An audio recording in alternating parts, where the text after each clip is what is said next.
eine der Persönlichkeiten, die ich sehr, sehr bewundere, hat heute Geburtstag. Carolina Herrera, die Königin der Eleganz. Daher auch mein Look heute. In der 70er kam sie aus Venezuela nach New York und in kurzer Zeit wurde sie eine der Stammgäste im Studio 54. Sie war befreundet mit Jackie Kennedy, Truman Capote, Prinzessin Margaret Jaggers oder Reagans.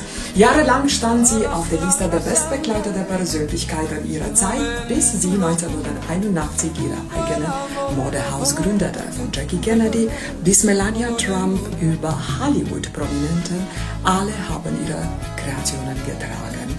Ihre Signature-Look, weiße Bluse, in alle Variationen kombiniert mit einem weiten schwarzen oder bunten Rock, schrieb Geschichte. Zu sie selber würde zu einer Art Uniform. Ihre letzte Show war 2018, aber die Geschichte geht weiter. Happy Birthday, Carolina Herrera.